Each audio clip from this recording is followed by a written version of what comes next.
nyeri akut, Ya, jelas, Prof. prototipe nyeri akut itu adalah pasca bedah. Jadi kau hari-hari akan melihat begini. Sehari bisa kau lihat 10 macam pembedahan. Dan itu adalah nyeri akut, tipe daripada nyeri akut. Nyeri akut itu yang paling fenomenal adalah pasca bedah. Nah, untuk mengetahui ini, saya punya bagian itu ada 2, nyeri akut dan nyeri kronik, ya. Tetapi tidak bisa sekaligus karena terlalu panjang, ya. Nah, dari sini tujuan pembelajaran ini kita tahu dulu, saya mulai dulu dengan apa itu nyeri. Nah, kalau kita bicara dengan nyeri, maka yang pertama harus tahu apa itu nyeri nocicepsi. Nah, kemudian kalau kita bicara nocicepsi, maka kita mulai dulu dengan nociceptor. Lalu karena nyeri akut itu selalu dimulai dari bangkitan nociceptor, ya. Nanti kita lihat nanti sesudah nociceptor bangkit, maka ditransmisi impuls itu sampai ke otak, ya. Kalau sampai di otak, apakah kita nyeri atau tidak itu, tapi itu namanya persepsi. Lalu, jadi ini itu berbagai macam nyeri, ya. Tapi kita nanti masuk kepada definisi nyeri akut. Lalu saya nanti penutup itu adalah menghubungkan antara nocicepsi dengan nyeri. Nanti kita lihat nanti apa itu nocicepsi. Nah, yang kau harus tahu itu, saya kira semua sudah pernah dengar ini. Semua sudah pernah baca ini. Apa yang dimaksud dengan nyeri?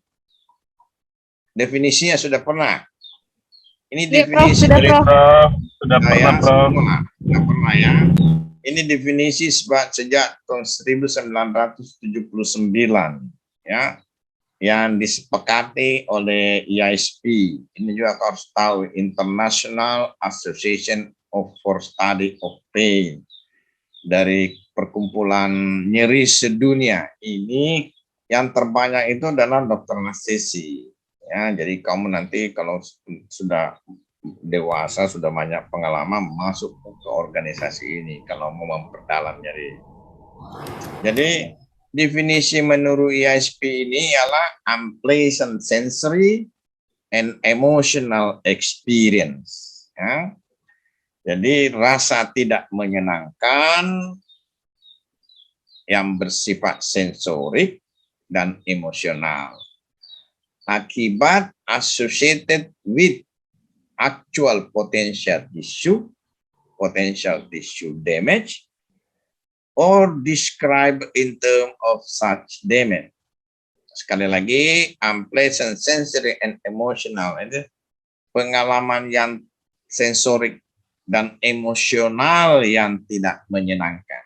Mungkin begitu, ya, pengalaman emosional yang tidak menyenangkan, associated akibat adanya kerusakan jaringan yang nyata atau yang berpotensi rusak, atau tergambarkan atau digambarkan seperti ada kerusakan jaringan tapi tidak ada. Nah, ini sebenarnya nanti itulah ciri-ciri daripada nyeri kronik.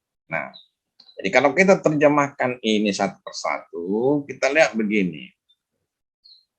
Ada dari definisi nyeri ini ada 4 hal yang bisa dipetik. Untuk disebut nyeri harus ada unpleasant, ya. Ada rasa tidak nyaman. Jadi keluhan apapun itu, kalau dia tidak ada unpleasant-nya, rasa tidak menyenangkannya, maka itu bukan nyeri. Nah, unpleasant itu harus mencakup 2 hal. Dia harus bersifat sensorik atau indrawi, ya, fisikal dan emosional. Jadi harus 2 ada. Jadi setiap kali orang merasa nyeri, harus muncul, dirasakan sebagai suatu sensorik, indrawi, fisik, dan emosional. Selalu emosinya juga terganggu, ya. Jadi emosional bersifat, makanya nyeri itu bersifat dua dimensi, indrawi dan emosional.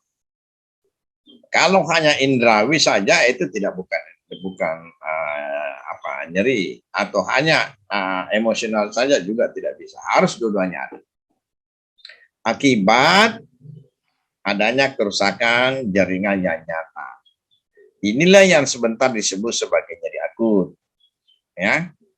Nah, tapi bisa juga associated with potential tissue damage.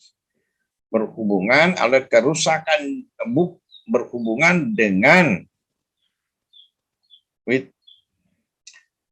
ini salah tulis ini ya, berhubungan kerusakan jaringan yang potensial, jadi belum rusak. Ya.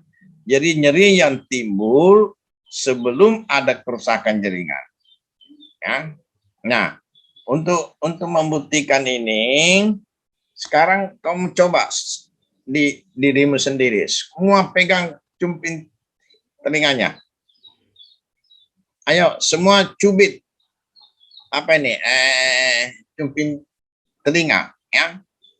Cubit sampai sakit, sampai sesakit mungkin, sampai kau tidak tahan baru lepas. Oke, sudah semua? Iya, Prof, sudah, Prof. Ya. Sekarang kau rasa sakit ya? Sakit ya? Kau rasa sakit kan? Ya. Ya. Tapi sakit, Prof. sekarang kau lihat ada nggak kerusakan jaringan di situ? Ada nggak? Tidak ada, Prof. Ada nggak? Merah saja, Prof. Ada nggak luka di situ? Nggak ada toh? Tidak ada, Prof. Belum sampai luka. Itu yang Prof. disebut potential tissue damage. Jadi berpotensi merusak jaringan, tapi belum rusak. Ya, ngerti? Nah, itulah yang disebut sebagai nyeri nociceptif. Nah, kenapa ini Tuhan menciptakan ini? Karena untuk membangkitkan withdrawal reflex. Untuk membangkitkan refleks menghindar. Supaya kita tidak meneruskan stimulus ini. Karena kalau kau teruskan, dia akan rusak. Nah, begitu juga kalau misalnya kamu menyentuh api atau tersusu paku, segera, secepatnya. Kalau tidak ada kerusakan jaringan, maka itu disebut nyeri nociceptif. Ya. Nah, nanti sebentar kita melihat bahwa kalau ada kerusakan jaringan, barulah kita sebut sebagai nyeri akut. Jadi beda antara nyeri akut dengan nyeri nociceptif per definisi. Tapi dalam klinik selalu disamakan. Jadi kalau bicara tentang nyeri akut, orang hanya bicara nyeri nociceptif. Nyeri nociceptif. Nah, kenapa begitu nanti kita lihat. Dan yang keempat, described in term of such damage. Digambarkan seperti ada kerusakan jaringan, tetapi tidak ada. Nah, inilah nanti disebut sebagai nyeri kronik. Oke. Nah, jadi begini. Jadi pembagian nyeri secara sederhana itu begini. Nyeri nociceptif ini yang selalu gampang diingat. Nyeri nociceptif dalam klinik selalu digabungkan nyeri nociceptif sama dengan nyeri akut. Artinya ada tissue damage. Ya. Dan dibagi atas dua. Kalau mengenai organ soma, maka disebut nyeri somatik. Kalau organ visceral disebut sebagai nyeri visceral. Itu ada bedanya lagi nanti ya, somatik dengan visceral. Ini belum, nanti akan diajar oleh mungkin Dr. Udi yang akan ajar nyeri neuropatik. Tapi kalau nyeri neuropatik itu sarafnya yang rusak. Jadi saya di sini hanya memberikan sebagai introduksi saya supaya bisa membedakan kalau nyeri nociceptif jaringan yang rusak. Kalau neuropatik saraf yang rusak. Saraf yang rusak.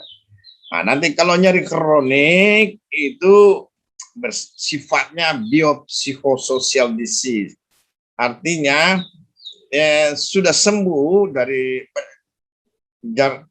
bekas lukanya atau lukanya sudah sembuh, tetapi dia menetap sakit di situ dan faktornya bukan lagi faktor kerusakan jaringan, tapi faktor psikologik yang lebih dominan. Maka disebut biopsychosocial disease. Nanti itu saya akan kasih juga ini, tapi belum hari ini. Nah, nyeri kanker lain lagi. Nyeri kanker disebut sebagai nyeri total, ya, bersifat biopsychosocial spiritual. Itu juga nanti lain lagi. Nah, tetapi yang dua ini aja yang kau harus ingat. Ya, tissue damage, nociceptive, dan neuropatik. Jadi gampang sekali nyeri itu, jenis nyeri itu cuma dua macam. Nyeri nociceptive dan nyeri kronik. Kalau bukan nyeri nociceptive, nyeri kronik. Kalau bukan nyeri kronik, nociceptive, atau kedua-duanya. Sering sekali. Misalnya pada kanker nanti itu hampir selalu dua-duanya ada di situ. Ada nyeri nociceptive, ada juga nyeri neuropatik. Oke? Jadi apa itu nociceptive? Berasal disebut nyeri nocicepsi atau nociceptive karena berasal dari noxious. Noxious artinya stimulus kuat. Noxious stimulus kuat, ya. Noxious sendiri berasal dari bahasa Latin, dari nocere, to harm. Jadi artinya rangsang yang kuat yang dapat merusak, dapat bersifat merusak. Nocere dan to harm. Jadi nyeri nocicepsi adalah nyeri yang ditimbulkan oleh stimulus kuat yang berbahaya pada jaringan yang utuh. Harus pada jaringan yang utuh, ya. Nah, jadi sadik kau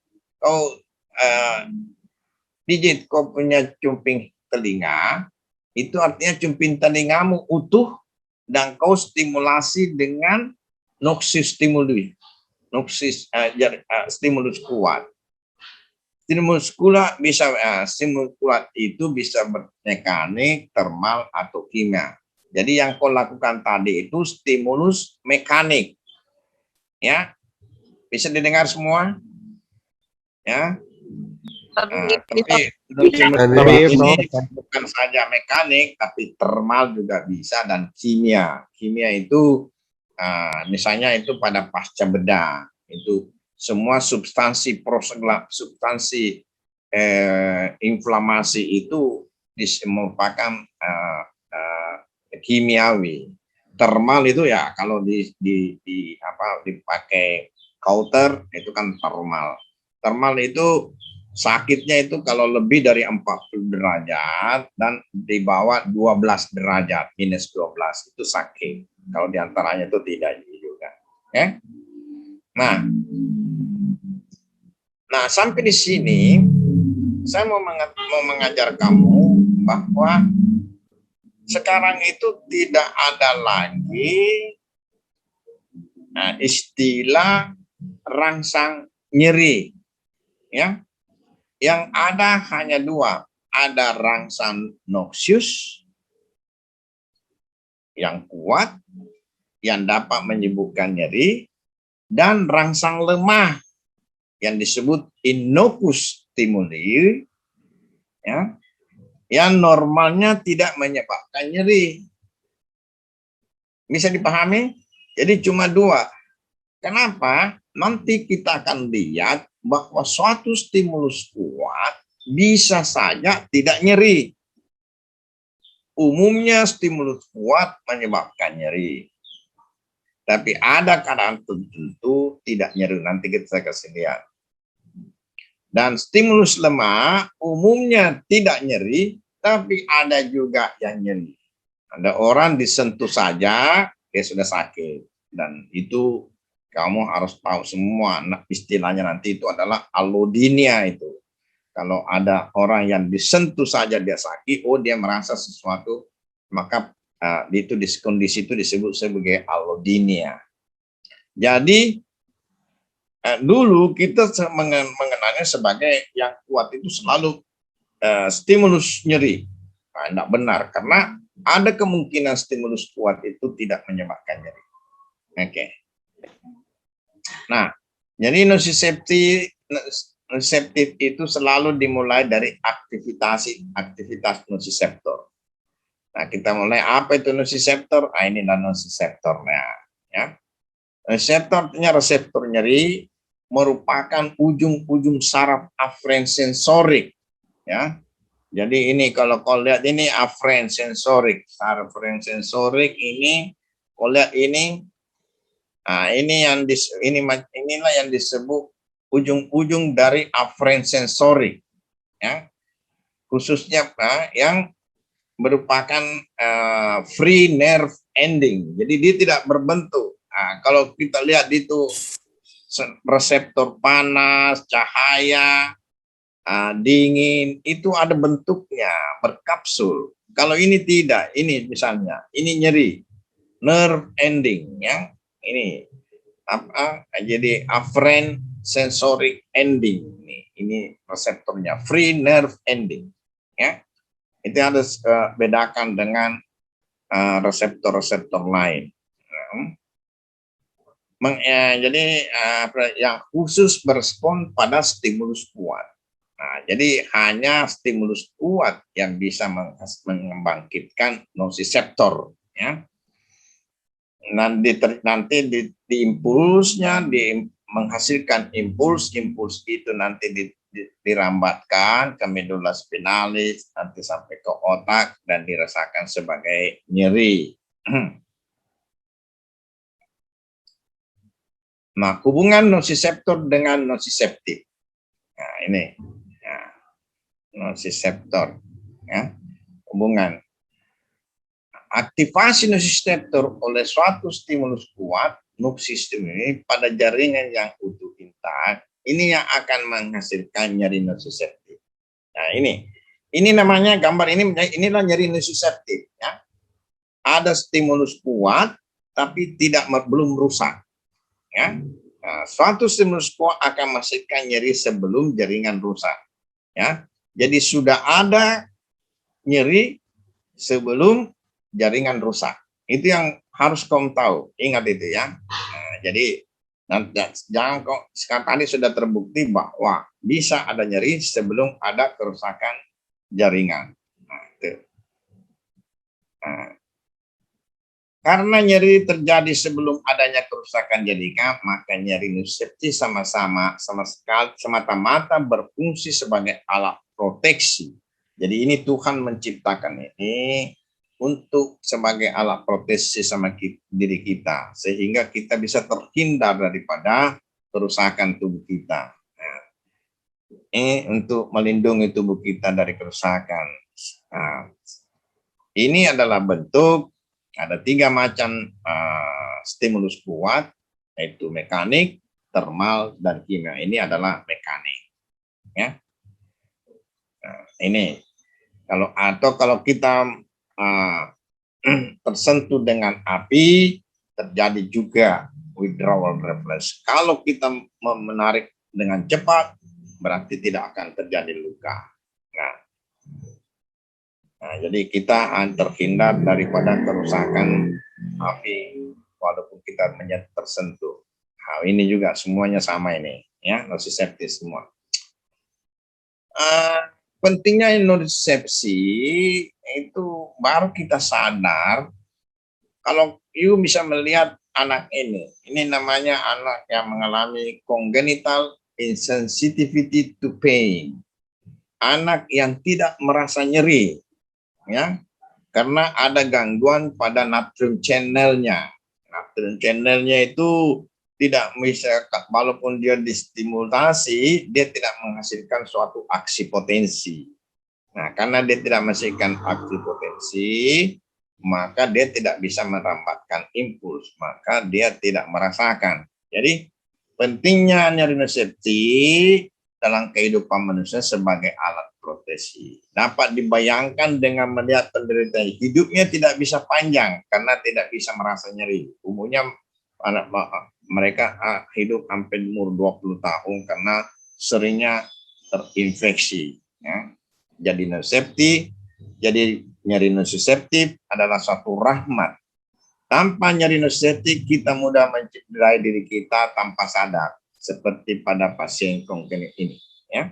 Jadi, you bisa tahu bahwa ada orang yang tidak merasa nyeri karena dia punya channel kerusakan daripada racun channelnya atau kelainan kongenital. Ya. Nah, ini yang disebut nyeri akut karena sudah ada kerusakan jaringan. Nyeri dengan kerusakan jaringan yang nyata. Jika sudah ada jaringan yang rusak atau inflamasi, maka disebut nyeri akut. Ini karena nyeri akut karena trauma, maka disebut nyeri akut karena trauma. Jadi bisa bedakan nonseptif itu belum ada kerusakan. Nah, walaupun sekali lagi bahwa dalam klinik nyeri nonseptif itu sama dengan nyeri akut. Nah, ya ini. Jarak antara nyeri nonseptif dengan nyeri akut hanya beberapa detik. Ya. Oleh karena itu, dalam klinik, nyeri nonseptif disamakan dengan nyeri akut. Jadi, begitu orang bilang nyeri nonseptif, samakan saya nyeri akut. Nyeri nonseptif ini hanya dalam keadaan normal aja ya. Jadi, hanya betul-betul sebagai protektif dari tubuh kita. Ini ada penelitian dari Lorimer Mosley, ya. Dia menemukan bahwa ini kalau lihat ini nyeri sampai ini nyeri yang tidak tertahankan ini 10, ya. Ini nyeri yang paling hebat kalau sampai di sini. Nah, di sini belum ada kerusakan jaringan. Jaringan baru rusak setelah sampai di sini. Nah, kalau kita lihat ini, nah ini batas kerusakan jaringan. Jadi kita lihat kalau ada tadi ya, seperti halnya kalau tadi jepit punya cumping telinga, itu kita lihat itu bahwa dia rasa sakit sampai di sini. Tapi belum ada injury. Ini belum ada injury. Ya toh? Nah, jadi sakitnya bisa sampai 8 tapi belum ada injury. Nah, ini ya. Nah, ini kalau ini catastrophic pain. Catastrophic itu bencana yang luar biasa, orang yang tertembak atau yang lukanya luar biasa disebut sebagai catastrophic pain. Pada pasien-pasien yang begini biasanya tidak merasa sakit, ya. Jadi catastrophic pain itu yang sakit itu yang middle ini, yang sakit. Tapi kalau sudah katastrofik banyak ada peristiwa Perang Dunia Kedua, ketembak, ya sampai dia tidak tahu dan 40 tahun kemudian dia diperiksa, dia melakukan pemeriksaan cek seluruh badan dan ditemukan adanya peluru yang bercokol di tengkuknya. Ditanya mau keluarkan, dia bilang tidak usah karena saya tidak apa-apa dengan begini. Jadi sampai 40 tahun dia tidak merasakan adanya lukanya karena pada waktu itu terjadi dalam keadaan yang sangat menakutkan. Nah, ini incisional. Ini sebenarnya setiap hari itu kau melihat itu nyeri nonseptif. Pada waktu di insisi itulah nonseptif. Nah, setelah insisi sudah terjadi proses inflamasi, maka sudah menjadi akut. Jaraknya tinggal hanya beberapa. Tidak banyak orang tahu bedanya ini, ya. Tidak banyak. Kalau saya mau kau mengerti apa yang dimaksud nonseptif yang sebenarnya, kemudian apa yang dimaksud dengan nyeri akut yang sebenarnya, yang akhirnya dijadikan sebagai suatu yang sama saja karena tidak pernah kita temukan itu di dalam klinik. Oke. Nah, Jadi ini beginilah mekanisme nyeri akut. Antara suatu stimulus noxious dengan persepsi nyeri terdapat 5 proses fisiologik yang jelas. Nah, saya kira sudah banyak yang tahu ini. Yang pertama itu transduksi, kedua konduksi, ketiga modulasi, keempat transmisi, dan kelima persepsi. Ya, nah ini apa itu transduksi? Nah, transduksi itu perubahan noxious stimuli menjadi aksi potensi. Aksi potensi yang menjadi aliran listrik, ya, yang kita kenal sebagai impuls, ya. Nah, ini impuls inilah yang mengalir sampai ke Nah, impuls, mungkin begini. Nah, ini. Jadi ini apakah itu mekanik, suhu, kimiawi, diubah dulu menjadi aktivitas listrik. Perubahan itu yang disebut transduksi. Kemudian dikonduksi sampai ke modulus spinalis. Ya, di modulus spinalis mengalami modulasi. Kalau kuat dia terus, kalau modulasinya, kalau stimulusnya kuat dia terus, kalau modulasinya yang kuat dia stop di situ. Itu sebabnya mungkin ada luka tetapi dia tidak fase sakit. Nah, itulah yang menyebabkan orang per orang itu persepsi nyerinya berbeda-beda. Ya, transduksi penerusan signal ini merupakan proses di mana suatu stimulus diubah menjadi aktivitas listrik. Ya, saya kira ini ya. Jadi suhu itu minus 12 baru sakit, dan lebih dari 40 derajat itu baru sakit. Ya. Setelah terjadi kerusakan jaringan, terjadilah apa yang disebut sebagai inflammatory shock, akan melepaskan mediator inflamasi. Ini semua hidrogen, kalium, ATP, histamin, leukotriene, sitokain, perganding, substan P, 5-hidroksitriptamin, serotonin, ya, dan prostaglandin. Nah, dari ini kita lihat semua, bisa kau lihat ini bagaimana jaringan rusak ini, dan itu sebabnya kalau kamu melakukan blok infiltrasi ini terblok. Sebenarnya kalau ada jaringan yang rusak, ini keluar hidrogen, kalium, prostaglandin semua, menstimulasi ini ujung-ujung saraf ini, nociceptor tadi ini, ya. Nah, kalau itu terus menerus, maka sakitnya terus menerus. Tapi kalau kamu infiltrasi, ini tidak terjadi. Dan pasca bedah itu berbeda dengan kalau kamu infiltrasi dengan tidak memberi infiltrasi, hanya memberi obat oral, itu berbeda sakitnya, nyerinya, ya. Setiap kerusakan jaringan selalu diikuti proses inflamasi. Yang terkenal 3 hal ini, tapi tadi ini banyak, ya. Prostaglandin fungsinya ini menyebabkan nyeri. Nah, itu makanya obat-obat anti nyeri akut itu harus bersifat anti prostaglandin. Bradikinin menyebabkan vasodilatasi, kemerahan, histamin menuju terbentuknya dari sel emas, pembengkakan, kemudian sehingga daerah itu menjadi bengkak, ya. Jadi ini 3 hal yang sudah dikenal efeknya. Ya. Nah, ini gejala saya kira semua waktu masih koas sudah kenal nih tanda-tanda inflamasi, ya. Kalau rubor, tumor, dolor, fungsi lesa itu, ya. Nah, itu terjadi pada nyeri inflamasi. Sekarang saya mau tanya, siapa yang pernah sakit gigi? Ada yang pernah sakit gigi?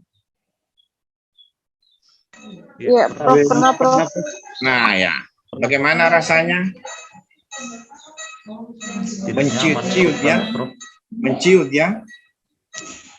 Ya. Orang bilang berdenyut-denyut, menciut-ciut, ya. Sakitnya begitu, ya. Iya, Siapa Prof. yang bisa menerangkan kenapa sakit gigi itu menciut-ciut? Hairul, pernah kau sakit gigi? Tapi iya, Prof. Pernah, Prof. Menciut-ciut sakitnya bukan main. Menciut-ciut ke sakit gigi. Kenapa? Eh, sinkron dengan aliran pembuluh darah, Prof. Kenapa itu? Inilah yang disebut tadi. Inilah contoh yang bagus untuk apa yang disebut dengan allodynia. Allodynia artinya sentuhan rabaan yang normal tidak merasa nyeri sekarang menjadi nyeri. Ya. Nah, kenapa bisa nyeri?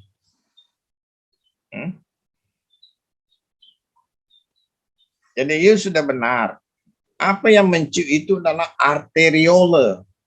Ya, tahu arteriole. Jadi dari arteri, arteriole, baru meta-arteriole, baru menjadi kapiler, ya kan? Itu. Ini arteriole punya otot, jadi dia buat kontraksi. Itu adalah jadi yang menciut itu adalah kontraksi daripada arteriol. Sekarang ini kamu semua berkontraksi itu arteriol di gigimu, di daiguzimu. Tapi kamu tidak rasa sakit, kan? Nah, tapi kalau terjadi sakit gigi karena ada inflamasi, nosiseptornya terjadi peningkatan penurunan threshold.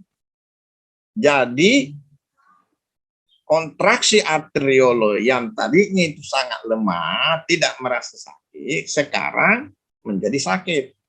Ngerti? Ya, bisa kau terangkan kembali, Hairul? Bisa, Prof. Tapi, Prof. Iya, pada sakit gigi terjadi allodynia, Prof, atau penurunan ambang nyeri, Prof. Sehingga pada kontraksi arteriol di sekitar jaringan yang rusak itu menyebabkan nyeri, Prof, yang mestinya tidak terjadi nyeri, Prof. Ya, bagus, pintar kok, bagus kok. Ya? Ingat itu. Jadi ada nanti dua istilah yang selalu ada, hiperalgesia dan allodynia. Allodynia itu nanti ada banyak penyakit itu diraba. Kalau ada trigeminal neuralgi, kalau kau mau periksa trigeminal neuralgi, baru boleh saya lihat, baru dia bereaksi. Dia mesti bereaksi menahan karena dia tidak mau bisa disentuh, karena disentuh pipinya dia akan sakit. Nah, itulah bagus sekali, ya. Nah, ini sekiranya sudah semua bagi kamu. Nah, yang kedua adalah konduksi, merupakan perambatan, ya. Perambatan dari suatu aksi potensial dari perifer melalui serabut E delta dan C ke corno dorsalis menulis di mana mereka bersilap dengan neuron kedua, second order neuron, ya. Ini kira-kira konduksi. Ini luar biasa. Kalau kita lihat itu aliran listrik, makin jauh dia makin mengecil. Tapi di tubuh kita, saraf itu berkonduksi makin jauh makin besar. Itu kuasa Tuhan luar biasa. Ya, lihat ini. Makin jauh dia makin meningkat itu. Sebenarnya kita hanya memiliki dua afferent sensorik, ya. Yaitu yang disebut pertama disebut sebagai serabut E beta yang besar dan bermedian. Ini yang disebut serabut E beta bermedian, memiliki kecepatan konduksi yang cepat. Ini karena mediannya tebal, makin tebal mediannya berarti makin cepat. Ya. Jadi dan ini berfungsi untuk menerima rangsang lemah, inokus stimuli. Jadi kalau kau meraba, ini yang terangsang. Kalau rabaan atau dipijatan, maka E beta yang terstimulasi. Ya. Sedangkan kalau noxious stimuli, E delta dan C fiber yang terstimulasi. Nah, jadi yang merangsang apa nih? E beta itu adalah stimulus lemah, sedangkan E delta dan C itu oleh stimulus kuat.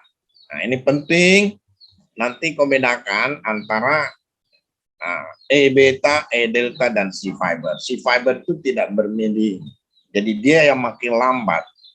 Ingat, makin besar milinya makin cepat. Oke?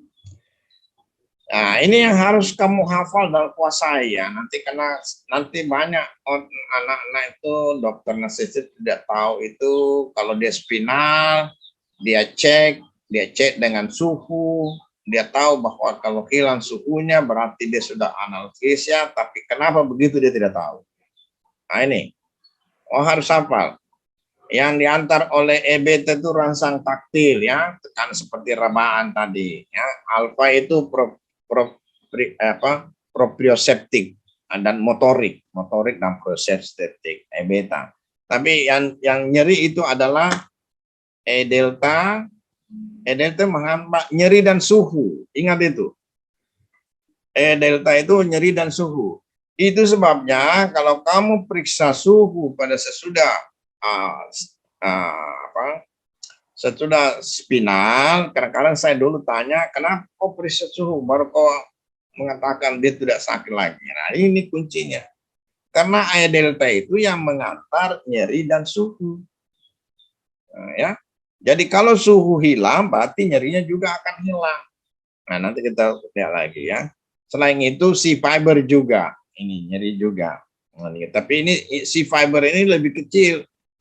Ini jadi saraf itu dibagi atas 3 kelompok. Kelompok A yang besar, E delta itu masuk kelompok A. Kelompok B itu sudah kecil, itu simpatik preganglionik. Dan kelompok C itu salah satu adalah yang mengantar nyeri dan simpatik postganglionik. Jadi preganglionik dari simpatis itu masih lebih besar, bermelin sedikit, tetapi postganglionik itu sudah tidak bermelin, sama dengan C fiber. Nah, ini bagus kau ya. Ini perhatikan baik-baik. Kalau kau habis spinal, nah, lihat ini. Ini E beta, lihat betapa besarnya ini E beta. Dan ini E delta, masih lebih besar. Nah, ini C fiber. C fiber itu besarnya sama dengan simpatik ini. Ini simpatik. Ini simpatik. Ya. Postganglionik. Ya. Ini preganglionik, simpatik preganglionik. Ya. Jadi kalau kamu melakukan spinal misalnya, kamu kalau kamu lihat kalau tensi turun atau nadi mulai turun. Kenapa tensi turun? Kalau tensi turun berarti, apa artinya kalau tensi turun? Berarti dia sudah mulai efektif ya. Tensi turun. Kalau regional apapun blok apapun kita lakukan, kalau tidak turun tensi itu berarti tidak efektif ya. Jadi kalau spinal dia turun tensi, kalau turun tensi berarti simpatik terblok. Kalau simpatik terblok berarti C fiber juga sudah terblok. Betul enggak? Ya. Ini harus kau ingat betul. Nanti kamu supaya kamu jangan tidak berilmu memerlukan spinal. Banyak turun tidak tahu ini itu. Tensinya kenapa tensinya turun? Oh memang kalau di spinal itu turun tensi, tapi kenapa? Enggak tahu dia. Jadi ini yang paling gampang. Karena ini yang paling kecil. Tapi belum tentu E delta sudah terblok. Tergantung dari konsentrasi obat itu. Dan banyaknya obat yang kau suntikan. Jadi, sekarang E delta itu kalau suhu terblok. Kalau suhu terblok. Jadi kalau kau cek dengan khas, dia sudah tidak rasa dinginnya, artinya suhunya terblok. Kalau suhu terblok berarti E delta sudah terblok. Kalau E delta sudah terblok, C fiber dengan otomatis simpatik juga terblok. Jadi pada waktu itu pasti tekanan darah juga sudah turun. Walaupun dia mungkin masih bisa menggerakkan sedikit kakinya. Nah, karena ini E beta atau ini tidak ada E alpha di sini, tidak ada sedih. E alpha lebih besar, jadi mungkin masih bisa gerakkan kakinya, tetapi dia sudah tidak akan nyeri dan tinggal menunggu hasilnya sampai saya harap you bisa mengerti, menerangkan mengapa tensi turun dan kenapa kau menggunakan suhu sebagai tanda hilangnya nyeri, padahal ya karena hubungannya E delta itu mengantar suhu dengan nyeri. Ya. Oke, kalau E delta sudah terblok berarti si fiber juga sudah, dan itu berarti simpatik juga sudah. Itu berarti bahwa nadi atau tensi sudah turun. Modulasi itu adalah braking mechanism. Modulasi ini kemampuan modulasi seseorang itu, orang itu masing-masing berbeda. Itulah yang sebenarnya yang membedakan nyeri persepsi seorang demi seseorang, ya.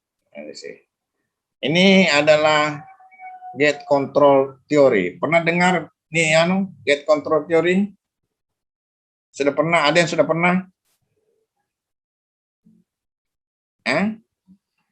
Ini gate control theory tahun 1965.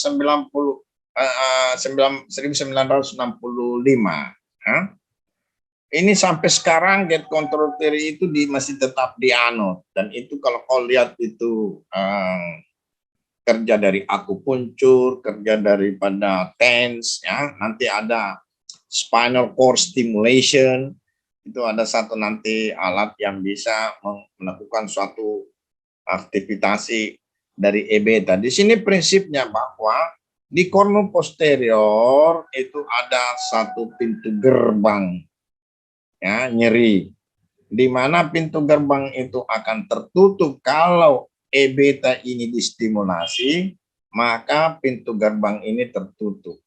Jadi nyeri tidak bisa lantar.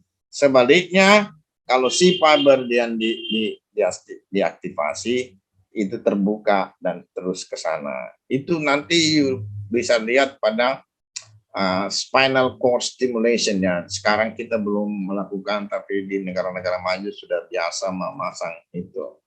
Ya. Nah, kalau kau perhatikan gambar ini adalah substansia gelatinosa yang mengatur apakah transmisi ke second order neuron itu bisa terjadi. Dia yang menekan, ya. Kalau E beta distimulasi itu akan tertutup ini transmisi ke sana, ya. Kalau E beta ini mengaktifasi substansi gelatinosa. Kalau substansi gelatinosa ini diaktifasi, dia menekan sel transmission ini. Jadi ini menekan, ya. Ini juga menekan. Nah, langsung juga dia menekan. Ya, jadi 2 kali ditekan oleh E beta. Sedangkan kalau si fiber ini tidak beraktivasi, ini negatif. Ini juga negatif. Jadi ini terbuka namanya, ya. Dia tidak, karena fungsinya substansi gelatinosa itu menekan. Di sini dia tidak berfungsi, ya. Jadi dia prinsipnya begitu. Kalau E beta diaktifasi tertutup. Kalau si fiber diaktifasi dia terbuka. Nah, maka nyerinya akan terasa. Itu aja sederhananya. Oke? Maka ini si fiber dan E beta. Di kornu posterior itu banyak interneuron yang bersifat inhibitor dari atas. Oke. Ini contoh misalnya pada dulu kalau orang mau disuntik, kan dulu itu kalau ke dokter, semua orang kalau mau ke dokter itu selalu disuntik, ya. Jadi ini. Dan kalau kita suntik itu kita pegang paha, kalau paha kiri kita disuntik kita pegang paha kanan kita, secara otomatis kita tidak tahu kenapa. Padahal itu sebenarnya efek daripada gate control theory. Ini Ana juga begitu, ya. dia merasa mau disakiti, maka dia pegang pahanya. Pegang paha artinya memijit paha, artinya kita menstimulasi E beta. Artinya pintu nyeri itu tertutup. Nah, dia mungkin nyeri tapi tidak seberat dengan kalau tidak dia pegang itu. Oke? Ini adalah Ronald Mesach dan Peter Wall. Peter Wall ini dari Inggris, Ronald Mesach dari Kanada. Tahun 65 dia sudah melakukan percobaan antar negara. Ya, luar biasa. Nah, ini merupakan modulasi, contoh modulasi yang selalu terjadi dalam tubuh kita. Kalau lihat, kalau ada stimulus di sini terjadi proses transduksi, konduksi, ya, transmisi, tiba di otak, kemudian otak memerintahkan mengeluarkan di PGA mengeluarkan berbagai macam hormon. Ini 3 hormon yang descendant yang bersifat inhibisi yang paling kuat, yaitu endorfin. Sudah pernah dengar endorfin? Ya, sudah ya? Pernah dengar? Iya, Prof. Iya, Prof. Ya. Endorfin itu singkatan daripada endogenous morphine. Ya, endogenous morphine. Noradrenalin, serotonin. Ini 3 hormon yang bersifat inhibisi descenderen, yang bisa menekan dari atas. Ya. Jadi begitu ada luka, otomatis tubuh kita itu mengeluarkannya. Makanya setiap kali kita ada luka, sakitnya bukan main awalnya, tapi lama-lama akan berkurang. Karena segera endorfin ini dikeluarkan. Ya, lama-lama kan. Apalagi kalau kau pijit-pijit daerah tubuhmu, makin cepat dia akan hilang. Jadi modulasi. Nah ini, coba kau lihat. Perhatikan pasien ini, orang ini.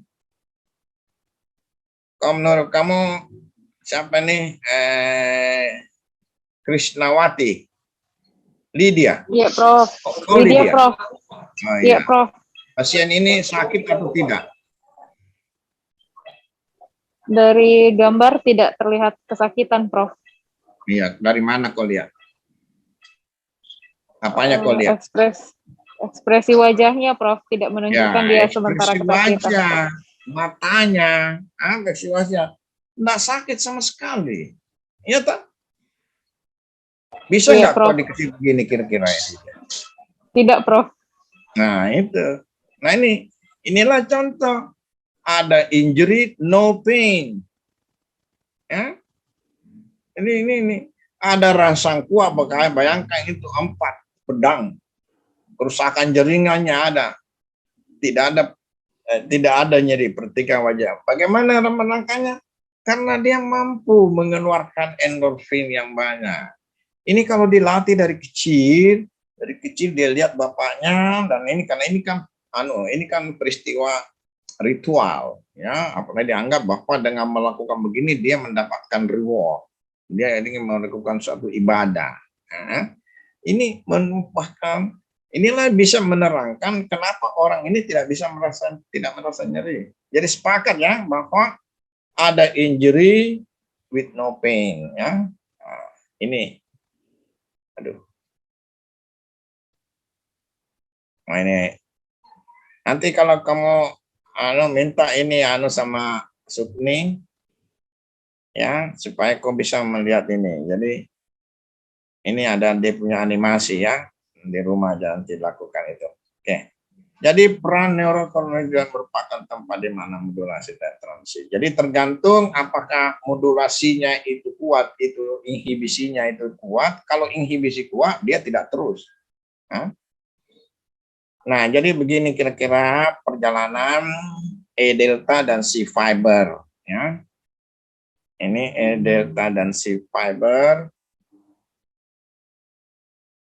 E delta itu dihantar melalui tractus spinothalamicus, ya, dan berakhir di korteks yang menentukan lokasi dan intensitas nyeri. Sedangkan C fiber itu akan berakhir di limbic system. Limbic system untuk menentukan emosi. Jadi makanya sekali lagi setiap kali ada nyeri selalu ada rasa tidak enak secara indrawi dan emosional. Emosi, rasa takut, cemas, menangis itu emosi semua. Lokasi dan intensitas itu yang berbeda-beda. Okay. Nah, persepsi nyeri ini masih banyak yang kita tidak tahu, ya. Tapi secara aneh mengatakan bahwa persepsi itu dimulai dari transduksi, konduksi, modulasi, transmisi, di mana nyeri menjadi pengalaman kesadaran multidimensional.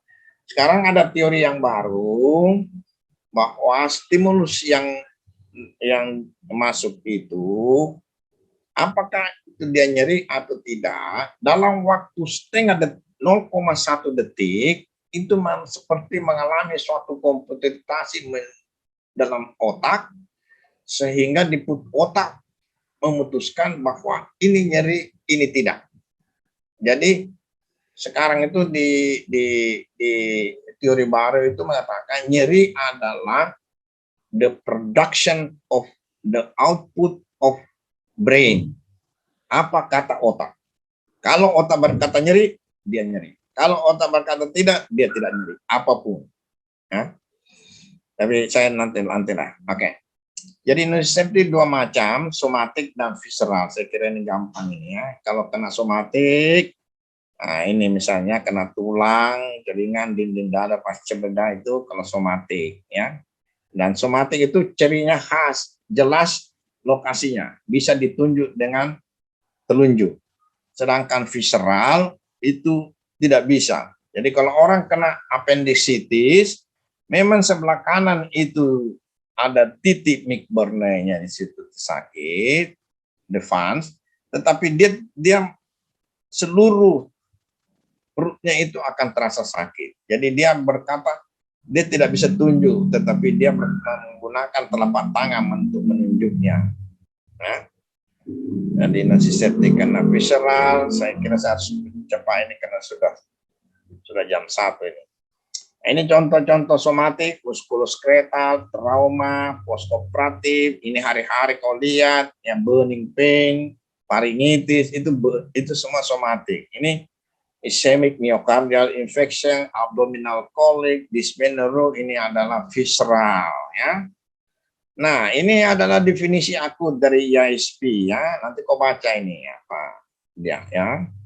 Definisinya ini bagus ini definisinya. Dia yang jelas bahwa jelas lokalisasinya dia harus berhilang sesuai dengan setelah penyembuhan, ya.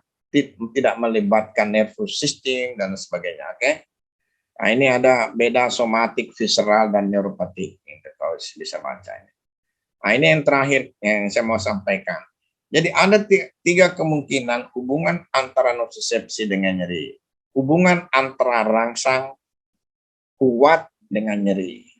Yang pertama, nah ini yang normal. Ada nocicepsi, ada nyeri. Nocicepsi itu tadi yang masuk demonstrasi itu mulai kumpulan atau peristiwa mulai daripada aktivasi nociceptor, konduksi, modulasi, sampai transmisi. Itu kumpulannya seluruhnya itu disebut nocicepsi. Jadi ada nocicepsi dengan nyeri itu normal, maka disebut nyeri nociceptif. Ya. Nah, di sini kenapa begitu? Karena inhibisi dan eksitasi itu berimbang ya, nociceptif. Nah, jadi seperti begini. Ini noxistimuli menyebabkan rasa nyeri, ya. Ini traumatik, ini menyebabkannya. Tetapi ada nocicepsi tanpa nyeri. Nah, itu tadi karena inhibisinya lebih kuat. Ini inhibisinya lebih kuat daripada eksitasinya. Oke.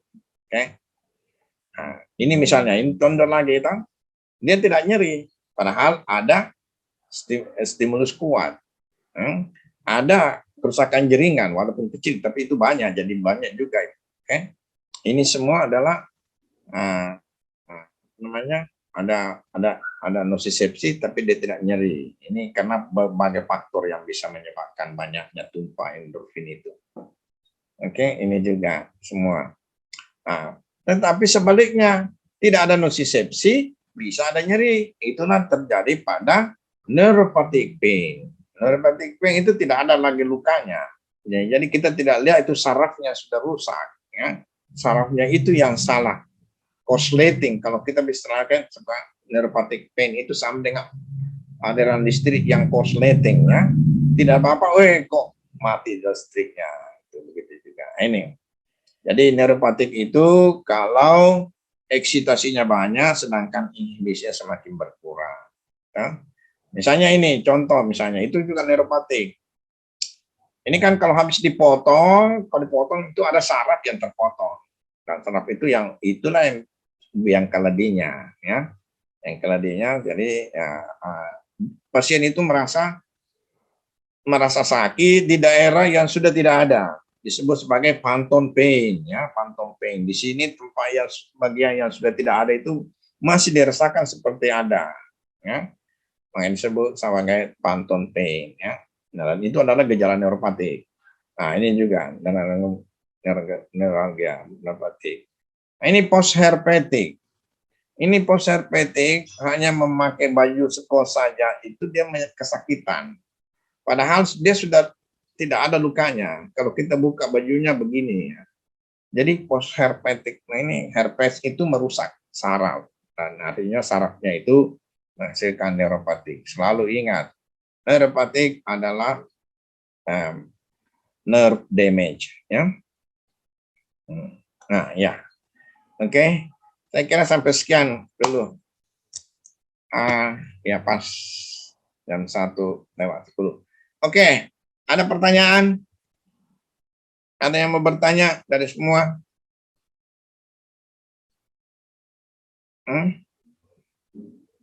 Yang paling penting kalau ingat bahwa nyeri akut itu sama dengan nyeri nosiseptik. Tapi orang yang berilmu tahu bahwa nyeri nosiseptik itu beda dengan nyeri akut. Bedanya cuma beberapa detik, ya. Jadi tidak usah dipertentangkan. Oke? Ya ada? Kami Prof. Ya. Siapa yang Prof? Wawan Susilo Prof. Ya. Siapa? Semester 3 Prof. Wawan Susilo Prof. Semester 3 Prof. Iya. Gimana? Iya Prof. Izin Prof bertanya Prof tentang mengenai phantom pain Prof. Mengenai phantom pain Prof. Ya. Itu bagaimana Dok Prof? Dia bisa menyebabkan nyeri Dok Prof, sedangkan kakinya itu sudah tidak ada lagi Prof. Iya Prof. Nah, jadi ini bagus pertanyaanmu, dan nanti makanya setiap kali amputasi nanti itu pertama harus kau cepat mengoperasi dan kau harus mengelola nyerinya sebaik-baiknya sehingga tidak gini. Jadi phantom pain ini biasanya karena amputasi itu biasanya karena ada trauma. Nah, tapi ada kadang-kadang juga bukan karena trauma, misalnya pada diabetik itu bisa juga. Tetapi jadi karena trauma ini sudah menimbulkan sakit. Jadi sebelum dia dioperasi dia sudah sakit, ya. Nah, sakitnya itu terekam di otaknya. Terekam kalau itu lama, karena itu kan bukan main. Saya punya pasien satu dari anak SMA yang pergi kuliah kerja nyata di Semento Nasa, dan main-main baku dorong-dorong, akhirnya kakinya itu tergilas dengan mesin. You bisa bayangkan bagaimana perasaan sakitnya pada waktu tergilas dengan mesin itu. Dan sakitnya itu tertancap di korteksnya. Jadi itu menyebabkan memory of pain. Jadi walaupun sudah tidak ada lokasi tempatnya nyeri yang yang terjadi pada awalnya ini bisa muncul. Nah ini jadi dengan kata lain itu adalah memory of pain, ya. Panjang tentu ceritanya, tetapi yang bagi kamu yang kayaknya ada 4 faktor yang merupakan predisposisi daripada terjadinya nyeri. Ini termasuk phantom pain itu termasuk nyeri kronik pasca bedah. Nah, ya, salah satu cara untuk mengurangi phantom pain ini adalah pemberian epidural kalau memang bisa, atau regional block, sehingga kau bisa lakukan pemberian lokal anestesi beberapa hari. Tidak bisa hanya 1 hari, mungkin 2-3 hari yang bagus. Makin lama makin bagus, supaya memori of pain-nya itu terhapus. Nah, terhapus bisa juga itu memori of pain-nya itu diberi obat-obat antidepresan, itu juga bisa menghapus itu memori of pain-nya. Jadi kesimpulannya bahwa nyeri phantom itu terjadi karena sudah ada rekaman nyerinya itu di korteksnya yang setiap saat bisa muncul, ya. Bisa dimengerti itu? Siapa yang bertanya? Iya, Prof. Ya, sudah ada gambaran sedikit ya. Iya. Nanti kau baca Terima lagi. kasih banyak, Prof. Ya, jadi itu bisa menerangkan ya. Jadi ada di otaknya dan sekali-sekali. Dan memang itu kan dalam penelitian bahwa gambaran nyeri yang dikemukakan oleh phantom pain itu sesuai, hampir selalu sama dengan pada saat sebelum nyeri yang dialami sebelum operasi atau sesudah operasi. Oke, oleh karena itu paling penting kau melakukan pengelolaan nyeri yang bagus untuk mencegah orang itu menderita. Oke, bagus ya pertanyaanmu. Iya, Prof. Siapa tadi? Siapa Prof. tadi, Mem? Siapa tadi? Wawan Susilo, Prof. Wawan Susilo, Prof. Susilo. Oh iya, kamu orang Iya, Jawa? Prof. Hah? Bukan, Prof. Orang Bugis, Prof. Orang Sengkang, Prof. Kenapa namamu nama Jawa? Singkatan nama orang tua, Prof. Oh iya, oke, hebat. Oke, Iya, Prof. ya, bagus. Nanti kamu ya, kau sekarang mulai dari sekarang kau bikin apa yang sebisa, referat apa semua kau pakai, belajar itu supaya kau ahli phantom pain, kau bisa menghilangkan. Karena kau bisa nanti bisa menghilangkan hanya dengan menggunakan cermin, orang itu bisa hilang phantom pain-nya. Ya, nah, nanti lain kali lah. Nanti. Jadi Susilo bagus mulai sekarang mencari-cari hal-hal yang menarik bagi kau. Ya, tidak ada ruginya melakukannya begitu. Oke? Iya, Prof. Terima kasih banyak, Prof. Ada lagi ya. Oke, sampai sekian dulu ya. Selamat, saya doakan kau ya, mau kau pintar semua. Kau harus lebih hebat dari saya dengan senior-seniormu yang lain. Ya. Oke. Amin, Prof. Amin, Prof. Oke. Selamat siang. Assalamualaikum warahmatullahi wabarakatuh. Ya. Waalaikumsalam. Terima kasih banyak, Prof. Terima kasih banyak, Prof. Oke. Banyak, Prof.